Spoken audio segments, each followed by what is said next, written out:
They underestimate the Mafia boss in the wheelchair, but they never saw his wife coming. You knew about my companies? I was quiet, Joon-ho. I was never unaware. Kang Joon-ho woke before dawn and tried to move his legs. Nothing happened. He tried again, forcing every muscle in his body to respond, but his legs remained still beneath the sheets. Outside his bedroom, the men he had trusted for years were already dividing his empire. "He may never walk again," one of them whispered. "By the end of the week, everything will belong to us." They believed Joon-ho was unconscious. They were wrong. But their greater mistake was believing his quiet wife was powerless. Chika stood behind the half-open door, recording every word. And for the first time in their marriage, Joon-ho looked at the woman he had always overlooked and said, "Save everything I built." Chika held his frightened gaze. "No," she said softly. "We are going to save it together." Only the night before, Joon-ho had been walking through the private hallway of his Seoul mansion when dizziness struck without warning. His vision blurred. His hands became weak. Before he could call for anyone, his knees gave way beneath him. There had been no public attack, no visible enemy, and no obvious sign of danger.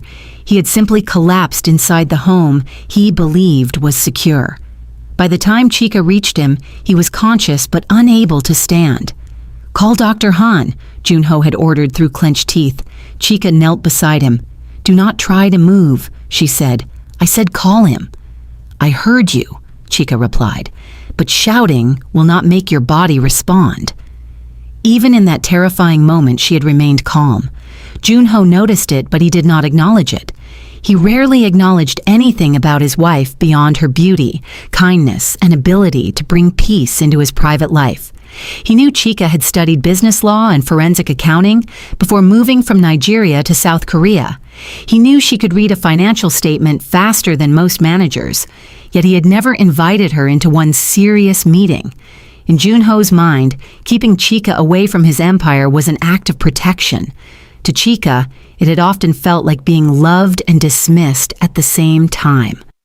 Before we continue, subscribe to Afro-Korean Mafia Stories in Seoul and turn on your notifications because the people surrounding Joon-ho believed his wife knew nothing about his empire.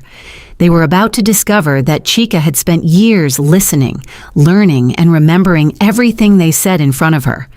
That morning, 3 doctors stood at the foot of Joon-ho's bed. Dr. Han Seung-min, the family's trusted specialist, held a tablet containing the results of several tests. "The damage to your spinal function is serious," Dr. Han said. "We cannot yet confirm whether the paralysis will be temporary." Joon-ho's expression remained controlled. "When will I walk again?" he asked. Dr. Han hesitated. "I cannot give you a date." "That was not my question." "Then I cannot give you the answer you want," Dr. Han said. Chika stood beside the window watching both men. She noticed Dr. Han avoided Joon-ho's eyes when discussing the cause of the condition. "What caused the damage?" Chika asked. Dr. Han turned toward her as if he had forgotten she was in the room. "There are several possibilities," he said. "A previous injury, pressure around the spine, or an unexpected neurological reaction." "To what?" Chika asked. "Mrs. Kang, these matters are medically complicated." "Then explain them clearly," Chika said. Joon-ho looked at her. It was the first time she had challenged one of his advisors in front of him. Dr. Han gave a polite smile, but irritation passed through his eyes. "We are still investigating," he said. Chika nodded, but she did not believe him. After the doctors left, Joon-ho gripped the edge of the bed and tried to lift himself. His arms shook under his weight. Chika stepped forward. "Do not help me," Joon-ho said. She stopped immediately. Joon-ho tried again. His breathing became harder, but his body would not cooperate. Chika did not rush toward him. She did not speak to him as though he were fragile. She simply stood close enough to catch him if he slipped. "I did not come to embarrass you," Chika said. "I came because you should not face this alone." "I have faced worse things alone." "Perhaps that is the problem," she replied. Joon-ho looked away. He had built his entire reputation around control. Men twice his age lowered their voices when he entered a room. Business owners changed their decisions after receiving one call from him. Now he could not move his own legs. The silence that followed was interrupted by voices outside the bedroom. Chika stepped toward the door. Park Min-seok, Joon-ho's second-in-command, was speaking to Chairman Kang Dong-wook, Joon-ho's uncle. "The board will want temporary leadership," Min-seok said quietly. "It cannot appear temporary," Chairman Kang replied. "Once authority is transferred, it must not return to him." Chika froze. Min-seok lowered his voice, but Chika moved closer to the narrow opening. "He may recover," Min-seok said. "Not before the contracts are transferred," Chairman Kang answered. "His condition has created the opportunity we have been waiting for." Chika slowly removed her phone and activated the recorder. "Several directors are already prepared to vote," Min-seok said, "but his wife may become a problem." Chairman Kang gave a quiet laugh. "Chika, she has never attended a board meeting. Joon-ho made sure she knew nothing." Inside the room, Joon-ho had heard enough. His face remained still, but the fingers gripping the blanket tightened. Chika closed the door without revealing that she had been listening. She walked back to the bed. "Who has access to your company accounts?" she asked. Joon-ho stared at her. "What did they say?" "Who has access to your accounts, your medical files, and your private schedule?" Chika repeated. "Min-seok, my uncle, and 2 senior administrators." "Who knew what you ate yesterday?" Joon-ho's eyes narrowed. "Why are you asking me that?" Chika placed her phone beside him and played the recording.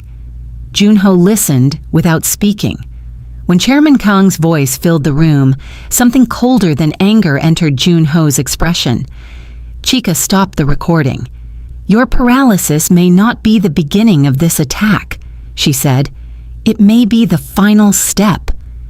Joon-ho was silent for several seconds. Then he said, "This is not your world." Chika almost laughed, but there was no humor in her face. "It became my world when the people inside it tried to destroy my husband. You do not understand what these men are capable of."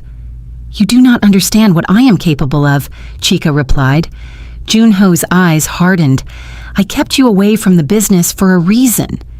"Yes," Chika said, "because you believed protection meant making every important decision without me. This is bigger than a business meeting." "I know." "No, Chika, you do not." She folded her arms. "You own controlling interests in Kong Shipping, Mirai Security, and Hanul Luxury Properties," she said. "You have been negotiating a port expansion contract for 6 months. Min-seok opposed the partnership because it would reduce his control over the existing transport division. Your uncle met privately with Director Cho 3 times last month, even though they claimed to dislike each other." Joon-ho stared at her. Chika continued. 2 weeks ago, one of your accountants came to this house after midnight. He left looking terrified. The following morning, you dismissed him without telling me why. How do you know all this? I live here. You never ask questions. You rarely answered the ones I asked. Joon-ho looked at her as though he were seeing a stranger. Chika's voice softened. I was quiet, Joon-ho. I was not unaware. The following morning, the collapse of the Kang Empire began. 3 company accounts were frozen after anonymous allegations of financial misconduct. A major shipping partner canceled a profitable contract. Before noon, several news outlets reported that Joon-ho was permanently disabled and mentally unfit to lead. The medical details had not been released to the public. Someone inside his circle had leaked them. Min-seok called an emergency board meeting and told the directors he was prepared to assume temporary control. Joon-ho joined through a secured video connection from home. The meeting had barely begun when his screen went black. His communications team tried to reconnect him, but the system refused his access code. Joon-ho struck the desk with his fist. They locked me out of my own network. Chika watched the technicians pretend to search for the problem. One of them kept glancing at Min-seok's assistant. Send everyone out, Chika said. The room became still. One technician looked at Joon-ho, waiting for him to overrule her. Joon-ho noticed. "Do what she said," he ordered. After they left, Chika examined the connection report. "The interruption was not random," she said. "Someone disabled your authorization before the meeting began." Joon-ho leaned back in his wheelchair. For the first time in his adult life, he looked tired. That afternoon, Min Seok arrived carrying a folder of documents. His expression was filled with careful concern. "You should be resting," Min Seok said. "I will rest after I know why I was removed from my own meeting," Joon-ho replied. Min Seok placed the folder on the desk. "A security failure. I've already ordered an investigation." "And the vote?" "It was delayed." "Why?" Min Seok glanced at Chika before answering. "Several directors wanted reassurance that you are still capable of making decisions." Chika watched him closely. Min Seok had known Joon-ho since they were teenagers. He had stood beside him through family disputes, business crises, and challenges to his leadership. But Min Seok never once asked how Joon-ho was feeling. He did not ask whether the medication was helping. He did not ask whether his friend had slept. He only spoke about authority, signatures, and control. "You need to focus on recovery," Min Seok said. "Allow me to carry this burden." Joon-ho looked at the folder. For one dangerous moment, Chika saw exhaustion weakening his judgment. Then she stepped forward. "What authority would these documents give you?" she asked. Min Seok smiled politely. "Temporary control of daily operations." "Which operations?" "All essential business functions." "That is not specific." "Mrs. Kang, these are complex organizational matters." Chika picked up the folder and opened it. "Then you should have no difficulty explaining them." Min Seok's smile disappeared. Joon-ho watched as Chika turned several pages. "This document allows you to approve asset transfers without a second signature," she said. "This one gives you control over emergency restructuring, and this clause prevents my husband from reversing your decisions until a medical committee declares him fully recovered." Min Seok's eyes moved toward Joon-ho. "It is standard protection." "No," Chika said. "It is a permanent transfer disguised as assistance." Joon-ho closed the folder. "I will not sign it." Min Seok's jaw tightened. "Your hesitation may cost us everything." Joon-ho looked directly at him. "Then protect the empire without stealing it." After Min Seok left, Joon-ho turned toward Chika. "How did you find that clause so quickly?"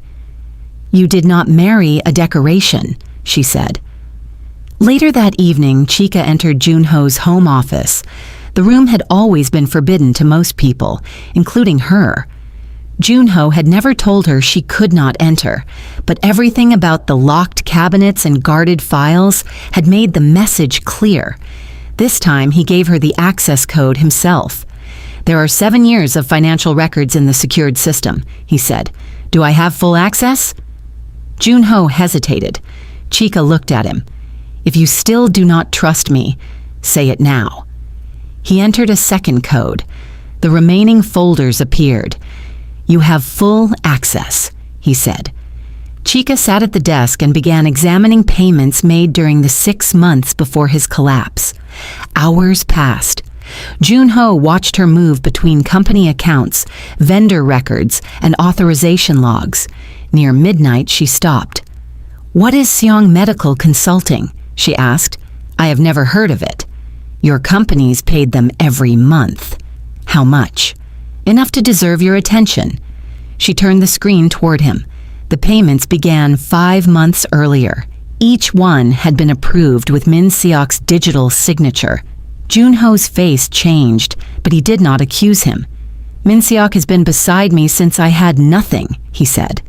Chika studied her husband's expression. She understood that betrayal was easier to detect than to accept.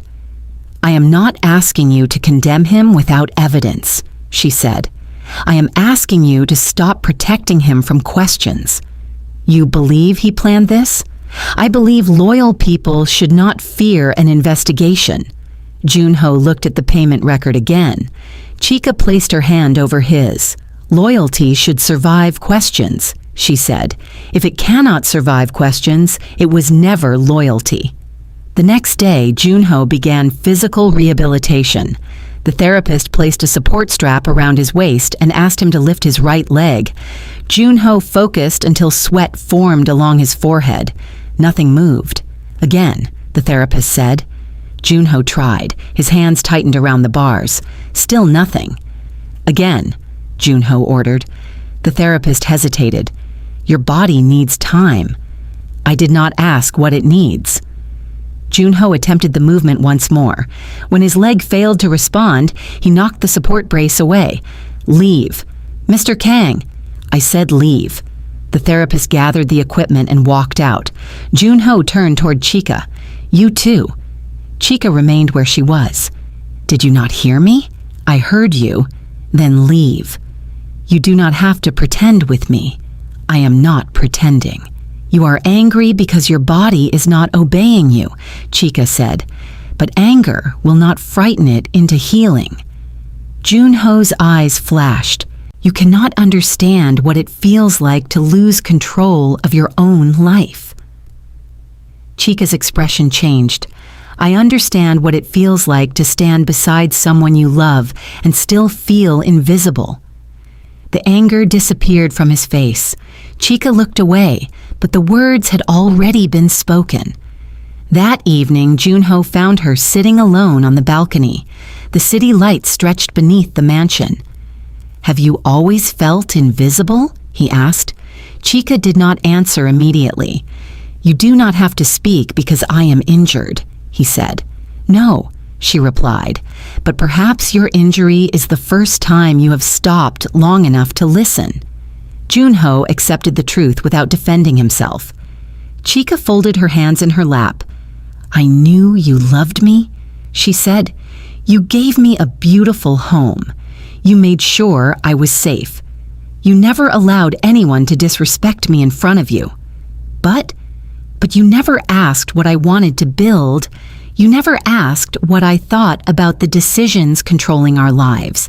When I shared an idea, you smiled as though it was interesting, then continued doing what you had already decided. I thought keeping you away from the Empire was protection. It was also rejection." Joon-ho lowered his gaze. For years, he had assumed Chika's silence meant contentment. Now he understood that silence could also be exhaustion. "I am sorry," he said. Chika looked at him, surprised. Joon-ho did not add an explanation. He did not remind her of the dangers he had faced or the enemies he had kept away. He simply said it again. "I am sorry, Chika." The apology did not repair years of emotional distance, but something shifted between them. A few days later, Min Seok called another emergency board meeting. He expected Joon-ho to remain at home. Instead, Chika entered the glass-walled boardroom carrying written authorization to represent her husband's voting interests. Every conversation stopped. Chairman Kang leaned back in his chair. "This meeting is for company leadership," he said. "I know," Chika replied. Min Seok gave her a patient smile. "Mrs. Kang, your concern for your husband is understandable, but these matters require experience." Chika placed a folder on the table. Then, experienced people should have no difficulty explaining why 3 profitable divisions were transferred below market value within 48 hours of my husband's collapse. The directors looked at one another. Min Seok's smile faded. "The sales were necessary to prevent further losses," he said. "Which losses?" "Confidential projections." "Prepared by whom?" "Our restructuring team." Chika opened the folder. "The buyers are shell companies registered to relatives of 2 people sitting in this room." Chairman Kang's expression hardened. "You are making serious accusations." "No," Chika said. "I am asking serious questions." She passed copies of the transfer documents around the table. "The properties were valued 6 months ago," she continued. They were profitable then, and they remain profitable now, yet they were sold at less than half their assessed value. One director cleared his throat. I was told Mr. Kang approved the transfers before his collapse. Chika turned toward him. My husband did not approve them. Min Seok leaned forward. His signature appears on the documents. An electronic signature entered 30 minutes after he lost consciousness. The room became silent. Chika looked directly at Min Seok. Would you like to explain how an unconscious man authorized a sale? No one laughed at her again. The vote to remove Joon-ho was delayed. It was Chika's first victory, but it made her the conspiracy's next target. When she returned home, Joon-ho waited in his office. How did the meeting go? He asked. The vote was delayed. Only delayed? You lost control of the board over several years. I had 2 hours. A faint smile touched his face. Chika began arranging the documents on the desk. Joon-ho watched her. Why did you never tell me you understood corporate investigations? She stopped moving. I studied business law and forensic accounting. I knew about your degrees. You knew they existed, Chika said. You never asked what I could do with them. Joon-ho had no answer. Chika met his eyes. You knew I was intelligent. You simply never imagined needing my intelligence. The truth struck him harder than the accusation. He reached for her hand. Chika hesitated, then allowed him to take it. His thumb moved slowly across her fingers. You were magnificent today, he said. Chika's eyes softened, but she did not smile. It was the acknowledgement she had once wanted from him. Now it came while their marriage and empire were both close to collapse. By the end of the week, Dr. Han released a new medical report. The report claimed Joon-ho's condition could cause impaired judgment, emotional instability, and difficulty making complex decisions. Chairman Kang immediately requested another board vote. Chika read the report twice. Your condition affects your legs, she said, not your ability to think. According to Dr. Han, medication may affect my judgment. Then why does the report recommend removing you indefinitely instead of reviewing you after the medication changes? Joon-ho looked at her. Chika requested the original test results from the clinic. Dr. Han refused. She searched the medical consulting company from the financial records and found its registration address. It matched a foundation managed by Dr. Han's brother. The same doctor claiming Joon-ho was mentally unfit had received secret payments from his companies for months. The conspiracy was no longer only about stealing the empire. Someone had prepared Joon-ho's medical collapse, false diagnosis, and removal in advance. Later that night, Joon-ho attempted to transfer from his wheelchair to the bed without calling for help. His right arm slipped. He fell onto the carpet. Chika rushed into the room after hearing the sound. Joon-ho's face burned with humiliation. Do not touch me, he said. Chika stopped. He tried to push himself upright, but his strength failed. Leave, he said. Chika lowered herself onto the floor a short distance from him. I said leave. I heard you. Then why are you still here? Because you are my husband. I do not need your pity. This is not pity. What do you call sitting on the floor beside a man who cannot lift himself? Love, Chika said. Joon-ho looked at her. For the first time since his collapse, the fear beneath his anger became visible. One day you will become tired of this, he said. I am already tired. His face tightened. Chika continued before he could misunderstand. I am tired of the lies. I am tired of people circling this house, waiting for you to fail. I am tired of wondering whether the doctor treating you helped cause this. She moved slightly closer. But I am not tired because you cannot walk. Joon-ho looked away. I am angry because you still believe your legs are the reason I married you, she said. His breathing became uneven. I do not know who I am without control. You are still Kang Joon-ho. That name means nothing if everyone stops fearing it. It means something to me." He closed his eyes. Chika waited until he opened them again. "May I help you?" she asked. Joon-ho nodded. She placed one arm around him and guided him carefully back into his wheelchair. Once he was seated, she remained close. Joon-ho rested his forehead against her shoulder. He did not speak. Chika held him without making promises she could not guarantee.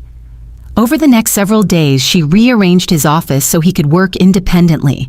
She moved important files within reach and adjusted the height of his desk. She learned when to help and when to step back.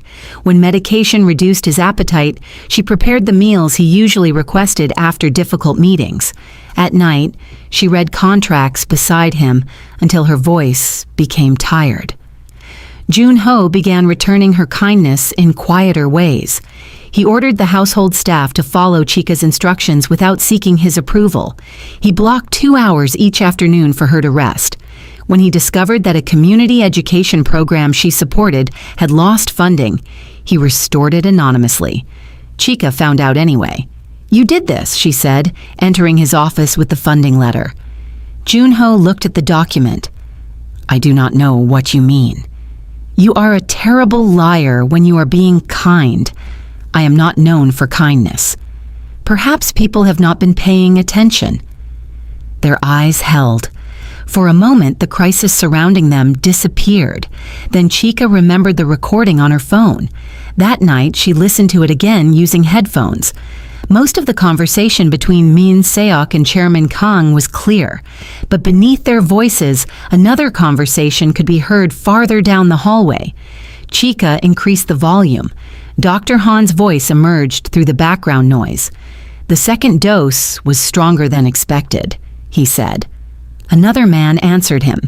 "You were told to weaken him, not create a medical emergency." Chika's heart began beating faster. She replayed the section. This was no accidental collapse. Someone had deliberately caused Joon-ho's paralysis through medical manipulation. She took the recording to his office. Joon-ho listened once, then he asked her to play it again. When the second man spoke, all color left Joon-ho's face. "You recognize him," Chika said. Joon-ho stared at the screen. "That is my uncle." Chairman Kang had raised him after his father's death. He had taught Joon-ho how to negotiate, how to recognize disloyalty, and how to survive in an empire where family often demanded a higher price than enemies. Now that same man had helped destroy his ability to walk. Joon-ho remained silent for a long time. Then he looked at Chika. "Contact Lee Ara," he said. "She handled the medical contracts and the company transfers." "Can we trust her?" "No," Joon-ho replied, "but we are running out of people we can trust." Chika reached for the phone. Before she could make the call, a message appeared on Joon-ho's secured computer. Emergency board vote scheduled for tomorrow morning. Below it was a second notification. Legal petition submitted to declare Kang Joon-ho mentally unfit. Chika looked at her husband. "They are not waiting for the end of the week anymore," she said. Joon-ho's expression became calm, too calm. "They know we found something." At that moment, every light in the mansion went out. The computer screen disappeared. The security system fell silent. Then Chika's phone rang from an unknown number. She answered without speaking. A distorted voice came through the line. "Mrs. Kang, stop investigating your husband's condition, or tomorrow you will lose more than his empire." The call ended. Joon-ho reached for Chika's hand. For the first time since his paralysis, he was not afraid for himself. He was afraid for her. But Chika did not tremble. She placed the phone on the desk and looked toward the darkened hallway. "They think fear will make me stop," she said. Joon-ho tightened his hold on her hand. "What are you going to do?" Chika turned back to him. "I am going to make Lee Ara choose a side." And before sunrise, the woman everyone had dismissed as a silent wife would begin setting the trap that could either restore her husband's empire or destroy what remained of their lives. The lights inside the mansion returned one room at a time. First the hallway lamps flickered, then the security screens came alive. Finally, the computer in front of Joon-ho restarted. But the threat remained. Chika stood beside his wheelchair, staring at the unknown number on her phone. "They know we found something," Joon-ho said. "They suspect it," Chika replied. "If they were certain, they would not have called to frighten me." Joon-ho looked toward the dark hallway. "You are not leaving this house alone." Chika turned toward him. "Do not begin. This is not an argument. It becomes an argument when you make decisions for me. Someone threatened you, and that person expects you to become emotional," Chika said. "They want you frightened enough to hide me and angry enough to make a mistake." Joon-ho's jaw tightened. Chika placed one hand over his. "We will be careful," she said, "but we will not become predictable." Before sunrise, Chika sent Lee Ara a message from an encrypted account. She did not explain everything. She simply asked Ara to meet her at a small cafe near the courthouse at 7 that morning. Ara arrived 15 minutes late. She wore a dark coat and kept looking through the window as she approached Chika's table. "You should not have contacted me," Ara said. "Then why did you come?" Chika asked. Ara remained standing. "Because I wanted to tell you to stop. Sit down. This is not one of your husband's boardrooms." "No," Chika said. "That is why you can speak honestly here." Ara slowly took the chair opposite her. Chika placed a copy of the medical consulting payments on the table. Ara glanced at the document, then immediately pushed it back. "I cannot help you." "You prepared the contracts." "I prepared what I was instructed to prepare." "You also altered the dates on 2 asset transfer documents." Ara's face tightened. "You have no proof of that." "I did not accuse you of stealing," Chika said. "I said you changed the dates." Ara stared at her. Chika leaned forward. "Min Seok told you Joon-ho had approved the transfers before his collapse. You believed him at first. Then you discovered his authorization had been entered after my husband became unconscious." Ara looked away. Chika knew she had guessed correctly. "You preserved the original documents," Chika continued. "You were too intelligent to destroy them, but too frightened to expose them." Ara's voice became quiet. "You do not know what Min Seok can do." "I know what fear can do," Chika replied. "It can make an honest person stand beside dishonest people until the difference between them disappears." Ara looked toward the cafe entrance. "He controls several board members," she said. "He knows about their private debts, family problems, and business mistakes. Anyone who challenges him risks losing everything." "So you decided to wait?" "I was waiting for someone powerful enough to act." Chika shook her head. "You do not need someone fearless. You need someone who is afraid and chooses to act anyway." Ara's eyes returned to her. For several seconds, neither woman spoke. Then Ara opened her handbag and removed a small storage drive. "This contains copies of the original contracts," Ara said. "It also contains board communications Min Seok ordered me to delete." Chika did not reach for it immediately. "Why should I trust you?" "You should not," Ara replied. "Verify everything." Chika took the drive. "What else do you know?" Ara lowered her voice. "Chairman Kang has scheduled the final vote for tomorrow. Once Joon-ho is declared mentally unfit, Min Seok will receive operational control. Your husband's uncle will retain ownership authority. And Dr. Han? He will testify that Joon-ho cannot make responsible decisions." Chika's expression remained calm. "Then we have one day." "No," Ara said. "You have less. Min Seok knows someone accessed the archived financial records last night." When Chika returned to the mansion, Joon-ho was waiting in his office. 2 security officers stood near the door. "Where were you?" he asked. Chika stopped. "I met Lee Ara." "Without telling me?" "There was no time." "There was enough time to take security." "Security controlled by whom?" Chika asked. "Min Seok appointed half the men in this house." Joon-ho motioned for the officers to leave. The moment the door closed, his voice hardened. "You could have been followed." "I checked. You are not trained for this." Chika placed Ara's drive on the desk. "I returned with the original contracts, deleted board communications, and evidence linking Min Seok to the transfers. That does not make what you did safe." "This is not about safety," Chika said. "This is about whether you trust me." "I trust you. I do not trust them." "Then stop responding to your fear by controlling me." Joon-ho moved his wheelchair closer. "You received a threat only hours ago, and I am still here. You could have disappeared, but I did not. Chika, I cannot lose you." His words silenced her. The anger in his face was not directed at her. Beneath it was fear, raw, helpless, and unfamiliar. Chika's voice softened. "I am fighting beside you," she said. "Stop trying to place me behind you." Joon-ho reached for her waist and pulled her carefully closer. She placed her hands against his shoulders. He looked up at her, his breathing uneven. "I have never been more afraid of anything than I am, of needing you this much," he said. Chika's anger faded, but she did not look away. Needing someone is not the same as owning them. "I know. Do you? I am learning." Joon-ho's hand remained at her waist. For years, he had given Chika expensive gifts, protection and comfort. He had believed those things proved the depth of his love. Now none of them seemed as important as one honest sentence. "I loved you poorly," he said. Chika's eyes filled with emotion.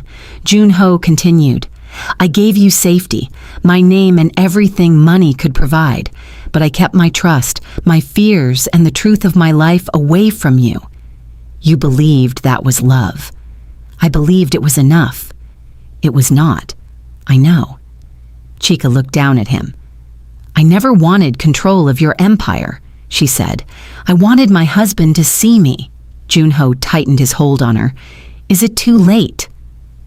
The question came from the most powerful man in his organization, but in that moment he sounded like someone with nothing left to hide. Chika slowly rested her forehead against his. "No," she whispered, "but seeing me means trusting what you see." "I do." Their lips met gently at first. The kiss carried regret, longing, and the weight of years spent living close to each other without truly meeting. Joon-ho drew her nearer. Chika's breath caught as his hand moved along her back, but there was no rush between them. He paused, giving her the choice he had too often denied her in other parts of their marriage. Chika answered by kissing him again. The office door closed, the lights dimmed, and for one night they allowed love to speak where pride, fear, and silence had stood for too long. The following morning, Chika woke with her head against Joon-ho's chest. Sunlight entered through the curtains. For several peaceful seconds, the conspiracy felt far away. Then Joon-ho's phone began vibrating. He read the first news alert. His expression changed. Chika sat up. "What happened?" He handed her the phone. A major news platform had published an article accusing Chika of exploiting her husband's paralysis to take control of his empire. The article described her as ambitious, manipulative, and unqualified. By 8 that morning, 3 board members had demanded that she be removed from all company matters. Min Seok appeared on television shortly afterward. "I respect Mrs. Kang's concern for her husband," he told reporters, "but private emotion must not interfere with responsible leadership." Chika watched without reacting. Joon-ho switched off the screen. "I will have the network retract it." "No," Chika said. "They attacked your name. They want you to respond like an angry husband defending his wife." "I am an angry husband defending his wife. And that is exactly why you should wait." Chika opened her computer. She prepared a public statement containing every authorization Joon-ho had granted her. The documents proved she had received no shares, salary, ownership rights, or personal benefit. She had acted only as her husband's legal representative. Then she released the records showing that Min Seok had attempted to gain permanent control through documents presented as temporary assistance. By midday, public opinion began shifting. People asked why Min Seok seemed more interested in attacking Chika than explaining the suspicious transfers. Former employees contacted reporters with stories of being dismissed after questioning him. One accountant offered to testify that he had been pressured to alter a payment record. The conspiracy had tried to isolate Chika. Instead, it had made more people look closely at Min Seok. That afternoon, Ara arrived at the mansion through a private entrance. She placed several files on the table. "The original medical results are missing," Ara said. "Dr. Han's office claims they were destroyed during a system failure." "Of course," Chika replied. Joon-ho examined the files. Without the original results, his false report may still stand. "Then we make them believe we found something stronger," Chika said. Ara looked at her. "What are you suggesting?" "A trap." Chika created a false financial summary suggesting they had located only part of the stolen money. The document claimed that the complete evidence would be presented privately to an independent auditor that evening. Ara arranged for the information to reach an assistant who had been quietly reporting to Min Seok. Then they waited. By nightfall, Min Seok contacted Chairman Kang. Ara had already secured a lawful surveillance order based on the financial fraud evidence. Their conversation was recorded. "We need to remove the remaining files," Min Seok said. Chairman Kang's voice came through clearly. "And the medical records?" "Dr. Han will replace them with a second report." "What about Chika?" "She has made herself useful to Joon-ho," Min Seok replied. "But the board will believe she manipulated him." Dr. Han joined the call several minutes later. "The original laboratory results cannot be recovered," he said. "They must never be recovered," Chairman Kang answered. Min Seok lowered his voice. "Transfer the remaining companies before tomorrow's vote. Once Joon-ho is declared unfit, he cannot reverse anything." In the mansion's office, Chika, Joon-ho, and Ara listened to every word. Joon-ho's face showed no emotion. Only Chika noticed his hand trembling. His uncle was not merely trying to steal his position. Chairman Kang had helped plan the collapse that changed his body and nearly destroyed his marriage. Chika placed her hand over Joon-ho's. "This ends tomorrow," she said. The next morning, Chairman Kang entered the boardroom wearing the confidence of a man who believed he had already won. Min Seok sat at the head of the table. Dr. Han waited beside a large screen, prepared to present his medical opinion. Several directors avoided looking at one another. Some had been bribed, others had been frightened. The chairman called the meeting to order. Kang Joon-ho is no longer physically or mentally capable of leading this organization, Chairman Kang said. "This is not personal. It is necessary for the survival of the empire." Min Seok placed the medical report before the directors. "Dr. Han has confirmed that Joon-ho's judgment is impaired," he said. "We must transfer full authority today." One board member raised his hand. Before he could vote, the doors opened. Joon-ho entered in his wheelchair. Chika walked beside him. Ara followed carrying 2 sealed folders. The room became silent. Min Seok stood. "You were not cleared to attend." Joon-ho's gaze settled on him. "This is my boardroom." Chairman Kang looked toward Chika. "You should have kept him at home." Chika's expression did not change. "My husband does not need permission to enter what belongs to him." Joon-ho stopped at the head of the table. For the first time, he did not try to conceal his wheelchair or appear physically stronger than he was. He faced every director without shame. "You were told that leadership depends on the ability to stand," Joon-ho said. "If that were true, every dishonest man in this room would become honorable simply by rising from his chair." No one moved. Joon-ho looked toward Chairman Kang. "My condition changed my body. It did not take my judgment, my memory, or my authority." Chairman Kang gave a dismissive smile. "You are speaking through your wife now." Joon-ho's eyes became cold. "My wife found what every man in this room failed to see." He turned toward Chika. "Show them." Chika moved to the screen. She began with the medical consulting payments. "These transfers started 5 months before my husband's collapse," she said. "They were approved using Min Seok's private access code." Min Seok leaned back. My code was available to authorized employees. Not for transfers above this amount, Chika replied. Those required biometric confirmation. She displayed the authorization logs. Then she connected Seong Medical Consulting to the foundation managed by Dr. Han's brother. Dr. Han stood abruptly. This is an insult to my profession. No, Chika said. Falsifying a patient's condition is an insult to your profession. She played the recording from outside Joon-ho's bedroom. Dr. Han's voice filled the boardroom. The second dose was stronger than expected. The directors turned toward him. Dr. Han's face lost color. Chika continued. She presented the shell companies used to purchase the profitable divisions below market value. Each company led back to a relative or associate of Min Seok and Chairman Kang. Min Seok struck the table. These documents could have been fabricated. Ara stepped forward. They were retrieved from the company's original legal archive, she said. I prepared several of them under Min Seok's instructions, and I preserved the unaltered versions. Min Seok stared at her. You signed confidentiality agreements. Confidentiality does not protect fraud, Ara replied. Chairman Kang stood. This meeting is over. Joon-ho's voice stopped him. Sit down. For a moment, the older man looked ready to challenge him. Then Joon-ho played the recording from the previous night. Chairman Kang's voice echoed through the room. Once Joon-ho is declared unfit, he cannot reverse anything. The directors listened as Min Seok discussed removing evidence, and Dr. Han promised to replace medical records. When the recording ended, no one spoke. Min Seok looked toward the door, but the company's independent legal team was already waiting outside. You planned this, he said to Chika. Yes, she replied. You used false information to trap us.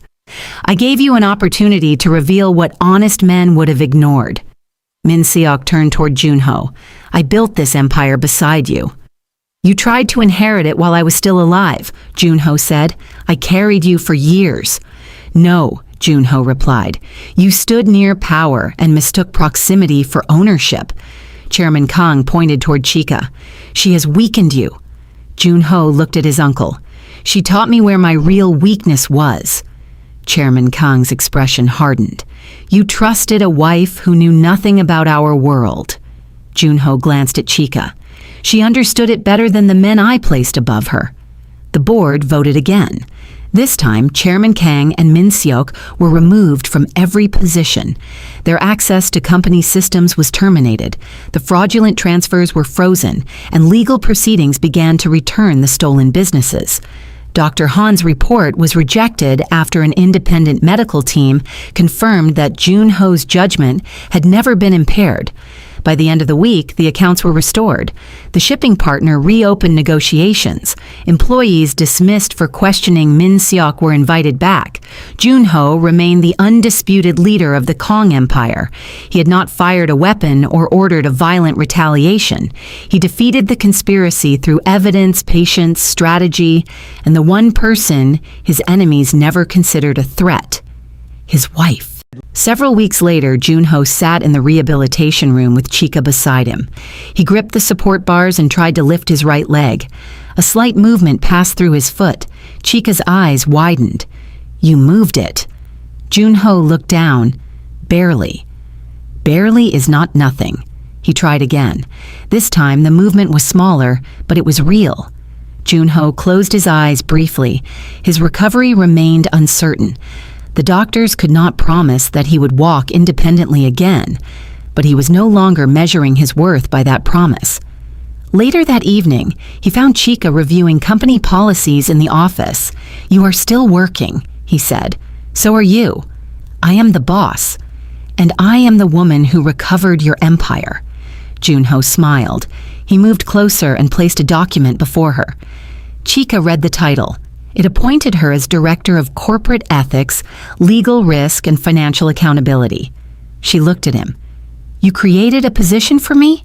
I corrected an old mistake. I will not accept a decorative title. You will have full authority to investigate anyone. Anyone? Including me. Chika studied his face.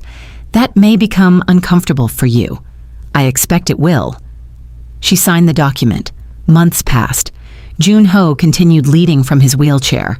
He remained disciplined, feared, and powerful.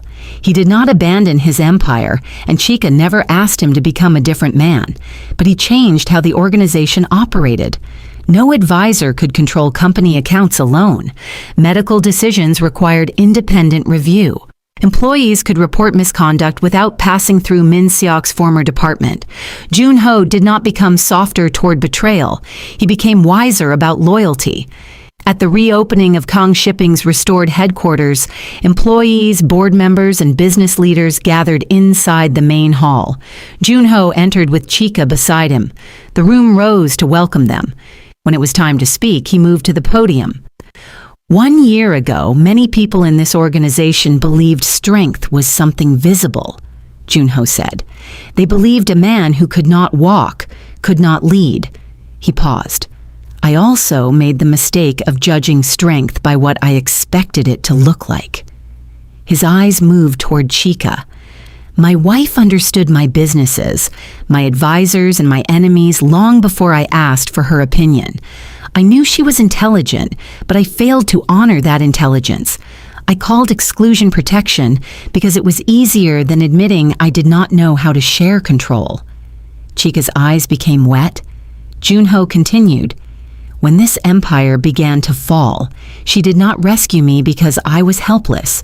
She stood beside me because she was loyal. She recovered what was stolen through wisdom, courage, and patience. He looked directly at her. My greatest failure was not trusting the woman I loved. My greatest victory was finally learning to. The hall erupted in applause. Chika did not care about the people watching. She cared that her husband had finally seen her and was no longer afraid to say it. That evening, Joon-ho took her to the rooftop garden of their home. The city stretched beneath them, bright and endless. Chika sat beside him. For a while, they said nothing. Then Joon-ho removed a small box from his jacket. Chika looked at him. We are already married, she said. We were married before I understood what marriage required. He opened the box. Inside was a new wedding ring. I spent years believing my responsibility was to stand in front of you and keep every danger away, Joon-ho said. I never understood that you were not asking to hide behind me. Chika touched the ring. What am I asking for now? To stand beside me. He took her hand. I cannot promise that my world will become quiet. I will remain who I am. There will be difficult decisions, powerful enemies, and risks I cannot always predict. I have never asked you to abandon your empire. I know, but I will not return to being silent. I would no longer trust you if you did. Chika smiled. Joon-ho placed the ring on her finger. You deserved honesty, respect, and partnership from the beginning, he said. I cannot change those years, but I can choose differently from this moment forward. Chika leaned toward him. You see me now, she whispered. I will never look away again. 1 year later, Joon-ho still used his wheelchair most days. He could stand briefly with support, but walking remained difficult. His empire was stronger than before because it no longer depended on blind loyalty. During an anniversary celebration at their home, soft music began playing in the garden. Joon-ho extended his hand toward Chika. Dance with me, he said. Chika looked at his wheelchair and smiled. Are you sure? I have never asked you to dance before. No, she said. You were always too busy. I am correcting another mistake. Chika sat gently on his lap and placed her arms around his shoulders. Joon-ho moved the chair slowly beneath the lights. Their guests faded into the background. For those few minutes, there was no board, no conspiracy, and no empire demanding their attention. There was only a husband and wife who had nearly lost each other while living in the same home. I once believed losing my ability to walk would destroy everything, Joon-ho said. Chika touched his cheek. What changed? Joon-ho looked into her eyes. I finally learned that strength was never about standing alone. Chika kissed him softly. The people who betrayed them had taken away Joon-ho's ability to walk. But they could not take his courage. They could not take Chika's wisdom. They could not take the empire she recovered through intelligence rather than violence. Most importantly, they could not destroy the love that survived neglect, pride, fear, and betrayal.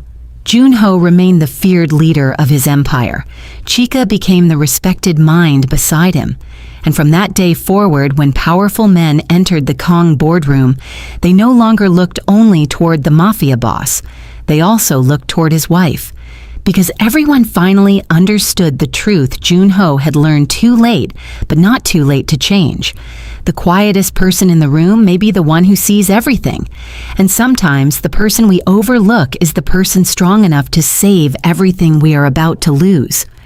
If Chika and Joon-ho's story reminded you that intelligence can defeat betrayal, kindness can restore a broken heart, and true partnership can survive life's hardest seasons, share this video with someone who needs that message today.